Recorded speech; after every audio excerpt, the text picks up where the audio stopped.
4B ప్రతి 3 లక్షల కొనుగోలుకు ఒక బంగారు నాణెం ఉచితంగా పొందండి. లాస్ట్ 2 months నుంచి చాలా చేంజెస్ వచ్చినాయి, చాలా అలవాట్లు వదిలేశారు. అండ్ నాకు మీ క్లోజ్ పీపుల్ చెప్పింది ఏంటంటే మీరు ఎప్పుడైనా రేర్గా డ్రింక్ తీసుకునేవాళ్ళు, లాస్ట్ 2 months నుంచి అది కూడా ఆపేసారు అని చెప్పి తెలిసింది. అది ఆపేసాను. అన్నిటికంటే biggest change which I got was my sleep timings. It's been more than 2 months actually. I think last 3-4 months అనుకుంటా. స్లీప్ టైమింగ్స్ మార్చిన తర్వాత my whole day was set. I will sleep by 9:30-10 in the night and I'll wake up by 5-5:30 in the morning. మొత్తం set అయిపోయింది. I use to have a problem with sleep. చాలా ఇబ్బంది ఉండేది. Face కూడా చాలా ఫ్రెష్గా. ఎందుకంటే if you have good sleep, the thing is suddenly your day becomes very long. You have very long day. మనం చాలా పనులు చేసేయచ్చు ఆ డేలో. సో లేకపోతే ఏంటంటే if you sleep late and if you wake up late, అంటే షూట్ ఉన్నప్పుడు ఓకే, షూట్ లేనప్పుడు అంటున్నా. So if you sleep late and if you wake up late, మనకి డే చాలా తక్కువ ఉంటుంది. సో ఆ తక్కువ టైంలోనే ఎక్కువ పనులు చేయలేం. But if you wake up early in the morning, బోల్డ్ అంత రోజు ఉంటుంది మనకు మళ్ళీ నైట్ వరకు. సో అన్ని పనులు చేసుకున్నాక కూడా you will have good 4-5 hours to lazy around, which I really like to. But పనులు కూడా చేసుకోవాలి కదా. So that actually change lot. అంటే ఏం చేంజ్ చేసింది సడన్ గా ఈ 2-3 months? I don't know, it's just flip అంతే.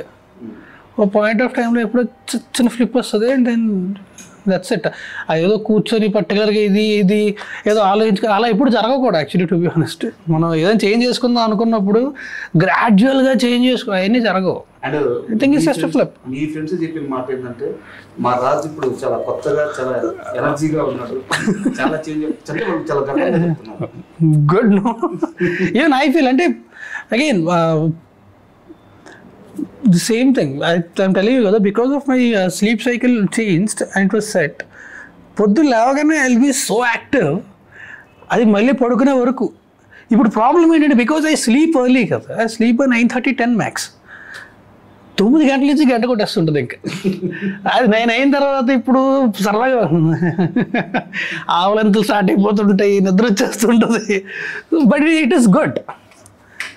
ఎక్సెప్ట్ షూటింగ్ అప్పుడు తప్ప అది ఇట్ ఈస్ గుడ్. ఏం చేస్తాం, స్లీప్ అది లేకపోలే గుడ్. అండ్ చిరంజీవి మూవీ విషయానికి వస్తే ఒక పాయింట్ ఉంది, ఈ ఆయుష్ మీటర్ అని చెప్పేసి. ఒకవేళ మీకు రియల్ లైఫ్లో ఆ అవకాశం వచ్చి మీ మీటర్ మీరు తెలుసుకొని 1 day ఉందని తెలిస్తే ఫస్ట్ మీరు చేసే పని? ఫస్ట్ ఏం చేస్తాం, పెద్ద చేయడానికి ఏం లేదు, ప్రశాంతంగా సినిమా చూసుకొని కూర్చుంటున్నా. అప్పుడు కూడా సినిమా ఏం చేస్తాం. సి ఇఫ్ ఐ కెన్ ఇప్పుడు ఏదైనా చేసి దాన్ని పుష్ చేయగలను, లేదా నెక్స్ట్ సెకండ్ తెచ్చేసుకోగలను అంటే అది అలాగో వచ్చేది వస్తుంది. ఇప్పుడు ఏం చేస్తా, స్పెషల్గా చేసేయడానికి ఏముంటుంది.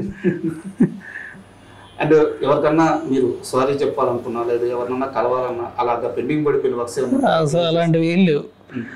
ఒకవేళ ఎవరినన్నా సరే కలుద్దాము అనుకుంటే, ఫర్ ఎగ్జాంపుల్ 24 hours పోతా ఉన్నప్పుడు ఇమీడియట్గా వాళ్ళకి అపాయింట్మెంట్ ఇచ్చి నేను వెళ్ళి వాళ్ళని కలిసి, but not actually to be honest అంత పెద్ద ఏం లేవు. I'm fine, I'm good. And ఈ మూవీ అనౌన్స్ అయిన టయానికి, ఈ మూవీ షూటింగ్ పూర్తయిన టయానికి మధ్యలో మీ లైఫ్లో ఏవో సమ్ ఇన్సిడెంట్స్ జరిగి వెళ్ళిపోయి దాని నుంచి మీరు బయటకు వచ్చేసారు. బట్ ఈ మూవీ షూటింగ్ టైంలో మీరు చాలా హై ఫీవర్తో కూడా అదే ఎనర్జీ మెయింటైన్ చేశారు. తప్పు అంటే నాకంత ఫేవర్ ఉందని మా అందరికీ తెలుసు, కానీ కెమెరాకి తెలియదు కదా. తప్పలేదు. బట్ అంటే because schedule have to go as plan కదా. సో అప్పుడు కూడా ఏంటంటే షార్ట్ గ్యాప్లో కొంచెం రెస్ట్ ఇచ్చి నాకు కూర్చొని మళ్ళీ ఒక రెడీ అంటే వెళ్ళి కెమెరా అనగానే తప్పదు. నాట్ ఏదో ప్రపంచంలో ఎవ్వరు చేయలేదు, ఒక్కడిని అలా కష్టపడిపోయినాను కాదు కదా సార్.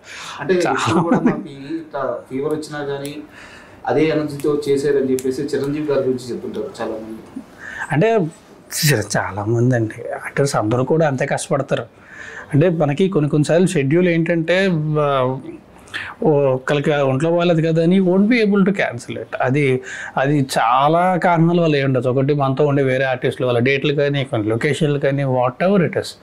అది ప్రతిసారి ఒకవేళ ఏం కాకపోతే చేసేవాళ్ళు కూడా ఇబ్బంది పడదనుకోరు కదా యాక్టర్స్ని ఎప్పుడు కూడా.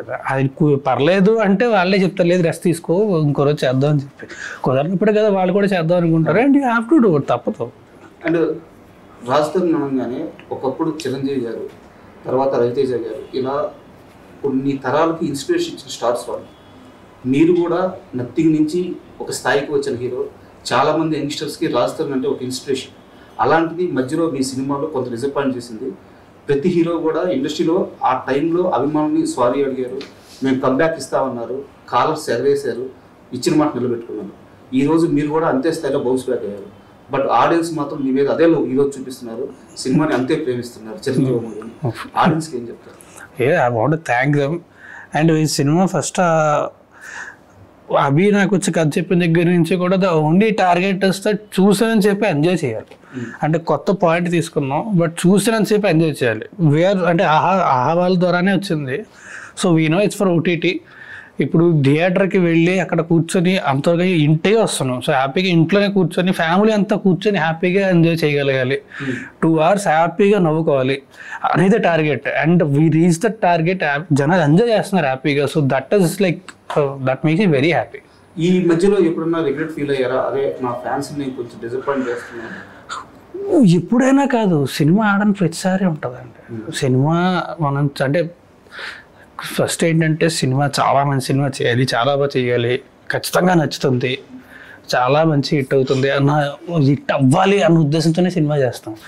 అలాంటప్పుడు సినిమా ఆడకపోతే ఒకటి ఏంటంటే ఎంత కష్టపడి సినిమా చేసాం దానికి అనుకున్నంత రెస్పాన్స్ రాలేదు.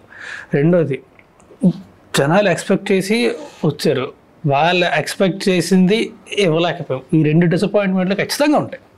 అది ఒక్కసారి ఏదో ఒక పాయింట్ ఆఫ్ టైమో కాదు, ప్రతిసారి ప్రతి సినిమాకి ఉంటుంది. ఎన్ని డేస్ పట్టుద్ది మీకు ఒక ఫెయిల్యూర్ నుంచి మళ్ళీ వర్క్లోకి వెళ్ళడానికి? ఫెయిల్యూర్ నుంచి వర్క్లోకి వెళ్ళడం కాదండి. నాకు for me the only good thing is పక్కన ప్రళయం వస్తున్నా ఏం వస్తున్నా సరే వర్క్ చేస్తున్నప్పుడు మాత్రం అసలు ఏం పట్టించుకున్నాను, అదొకటే ఉంటుంది. సో నేను షూటింగ్ చేస్తానని సేపు నాకేం ప్రాబ్లం ఉండదు. పొద్దున్న షూట్కి వెళ్ళక ముందు సాయంత్రం ప్యాకప్ తర్వాత మొత్తం అన్నీ ఆ టైంలో మాత్రమే ఉండదు. సో దట్ ఈస్ అదొకటి it's a very good thing. ఇందాక అభి గారి గురించి మిమ్మల్ని అడిగాను, జబర్దస్త్ యాక్టర్ కదా, ఏమన్నా సెకండ్ థాట్కి వెళ్దామని ఆలోచించానని చెప్పి అడిగాను కదా, మీరు క్లారిటీ ఇచ్చారు. అండ్ యాక్చువల్గా నేను అభి గారిని ఇంతకుముందు 2 days బ్యాక్ ఇంటర్వ్యూ చేసినప్పుడు అడిగాను, రాజ్ తరుణ్ అంటే రాజ్ తరుణ్ లాస్ట్ హిట్ ఎప్పుడు పడిందో గూగుల్లో చూసి తెలుసుకోవాల్సి వస్తుంది. అలాంటి రాజ్ తరుణ్తో మీ ఫస్ట్ మూవీ ఎందుకు ప్లాన్ చేసుకోవాల్సి వచ్చింది అని అడిగాను. అంటే గూగుల్లో కూడా మన సినిమా రావాలని చెప్పి. అంటే ఆ టైంలో ఎంత కాన్ఫిడెంట్గా ఉన్నారు? ఇప్పుడు మీకు అభి వచ్చి స్టోరీ చెప్పేటప్పుడు ప్రతి సినిమాకి కాన్ఫిడెన్స్ అలా ఉంటేనే చేస్తాం. You will take a step forward only if you're confident. Confidence లేకపోతే ఎవరు ముందుకెళ్ళరు కదా. కొన్నిసార్లు ఏమవుద్దంటే మనకి ప్రాసెస్లోని we lose the confidence because of the way things are shaping up whatever it is. But confidence లేకపోతే you will never go forward. So confidence compulsory కంప్లీట్గా ఉంటే ఆబ్వియస్లీ, లేదు 50-50 ఉంది అంటే మనం ముందుకెళ్ళాం కదా. అండ్ మీ పర్సనల్ విషయానికి వస్తే రాజా రవీంద్ర గారు ఎక్కడికి వెళ్ళినా సరే ఆయన క్వశ్చన్ అడుగుతుంటారు, రాజ్ తరుణ్ సినిమాలో మీరు ఖచ్చితంగా ఉంటారా అని చెప్పేసి. ఒక్కోసారి ఆయన దానికి కోపపడ్డ సందర్భాలు కూడా ఉన్నాయి. ఎందుకంటే ఆనెస్ట్లీ ఆయన చాలా తక్కువ సినిమాలు ఉన్నారు. అసలు ఎందుకు నడుస్తుంది? ఏమో మరి. ఆయన నాకు తెలిసి నేను ఆయన కలిసి యాక్ట్ చేసి 4-5 సినిమాలు ఉంటాయి అనుకుంటా. 22 films ఇప్పటికి 4-5 సినిమాలు ఉన్నారు అంతే. ఆయన అలాంటప్పుడు క్వశ్చన్ అడిగితే కామన్ రాదు ఆయనకి. ఆయనతో మీద ఒక లాంగ్ జర్నీ కదా చాలా. అంటే రాజా రవీంద్ర గారు అనగానే ఆయన స్వతహాగా చాలా మంచి మనిషి. పర్సనల్గా నేను కూడా ఫేస్ చేస్తున్నాను. బట్ ఏంటంటే ఆ చిన్న సెటైర్స్, ఆ నోటితో నాగేశ్వరరావు అని చెప్పి అది బేసిక్ సెటైర్ అనేది బేసిక్గా ఆ బెల్ట్ అంతా ఉంటుంది. వైజాగ్ నుంచి అటు వెళ్తే అక్కడి నుంచి గోదావరి బెల్ట్ అంతా ఆబ్వియస్లీ అటగారు ఉంటుంది. అది చాలా కామన్. అది నిన్న ప్రెస్ మీట్ లో ఏం జోక్ చేశాడు ఆయన అంతగా నవ్వారు మీరు? ఏది ఏదో క్వశ్చన్ కి చాలా సేపు నవ్వారు. ఏ క్వశ్చన్? అభి గారిని హీరోగా చేస్తారా అని అడిగితే ప్రొడ్యూసర్ ఉంటే చేస్తాడు అని చెప్పి పక్క నుంచి ఆయన ఏదో సెటిల్ చేసినట్టున్నారు. దానికి నవ్వేనా? ఏదో ఆయన మాట్లాడితే మామూలుగా నవ్వు వస్తూ ఉంటుంది. గుర్తురా అట్లా సడన్ గా నాకు చూపిస్తే గుర్తొస్తుంది. Subscribe iDream Media. Please do subscribe to iDream. Please subscribe to iDream Media. For best entertainment and information, please subscribe iDream. And don't forget to subscribe to iDream.